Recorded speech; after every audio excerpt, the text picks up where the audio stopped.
নমস্কার। সংগ্রামী যৌথ মঞ্চের পক্ষ থেকে সুপ্রিম কোর্টের সম্মুখে আমরা আছি। একটা দীর্ঘ লড়াই। এসএসসির যোগ্যদের সাথে যে অন্যায় হয়েছিল সেই অন্যায়ের প্রতিবাদে আমরা সুপ্রিম কোর্টে এসে লড়াই করছিলাম এবং প্রথম দিন থেকে আমরা আমাদের অবস্থানটাকে ঠিক করেছিলাম। আমরা কোনো সময় 65B কে চ্যালেঞ্জের জায়গাতে আমরা ঢুকিনি, ইচ্ছা করে ঢুকিনি যে এইটাকে যোগ্যদের অন্তত ঢোকাটা উচিত নয়, কারণ সেই জায়গাটাতে আমরা চ্যালেঞ্জ করে না করে আমরা বরং ব্যাপারটাকে এড়িয়ে গিয়ে আমরা এই ব্যাপারটাকে পেশ করেছিলাম প্রথম থেকেই, যে আমাদের নামে যেহেতু কোনো অভিযোগ নেই সুতরাং আমাদেরকে মুক্তি দেওয়া হোক। আমরা সেই জায়গাটাকেই বজায় রেখে আজকের শুনানি পর্যন্ত আমাদের শুনানি কনক্লুড হয়েছে। যথাসাধ্য আমাদের বক্তব্য পেশের চেষ্টা করা হয়েছে এবং আশা করা যায় যে যোগ্যদের স্বার্থ সুরক্ষিত থাকবে।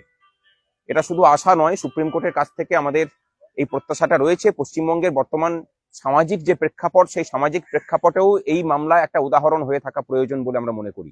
পশ্চিমবঙ্গে বর্তমানে দুর্নীতিটা সব থেকে বড় সমস্যা এবং দুর্নীতিগ্রস্তদেরকে রক্ষা করার জন্য সরকার যেভাবে প্রচেষ্টা চালিয়ে যাচ্ছে, এই রায়ে সেগ্রিগেশন যদি হয়, সেই সেগ্রিগেশন অন্তত যোগ্য অযোগ্যদের পৃথকীকরণের কাজটা যদি করে, তাহলে যেটা হবে যে এই যে দুর্নীতির যে সামাজিক ব্যাধি, সেই ব্যাধির সাথে যারা যুক্ত তাদের কাছে একটা ধাক্কা লাগবে।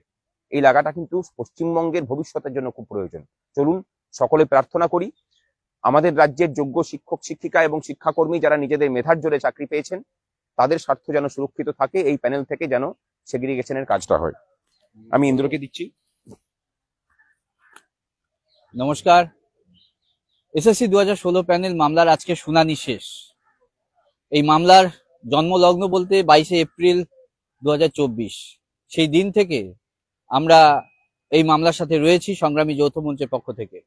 প্রথম দিন থেকে যারা আমরা বলে এসেছি যে সেগ্রিগেশন মাধ্যম একমাত্রই উপায় যেখানে যোগ্য এবং অযোগ্য পৃথকীকরণ সম্ভব হবে। তাই সেগ্রিগেশনের মাধ্যমে আগামী দিনে যে জাজমেন্ট হতে চলেছে তা সেগ্রিগেশনের উপর নির্ভর করেই হবে।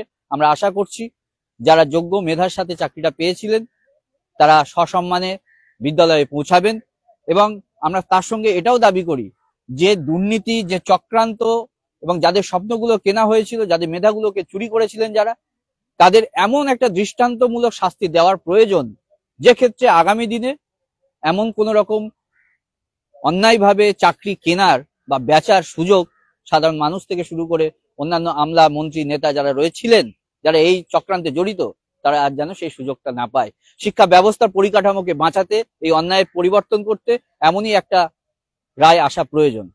সবাই ভালো থাকুন, সুস্থ থাকুন।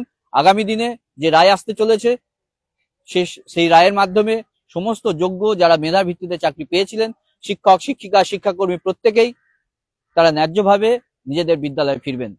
আর সংগ্রামী যৌথ মঞ্চ বারবার সেগ্রিগেশনের উপর ডিপেন্ড করে এসছে এবং সেগ্রিগেশনের মাধ্যমে আগামী দিনে এই রায় আসতে চলেছে।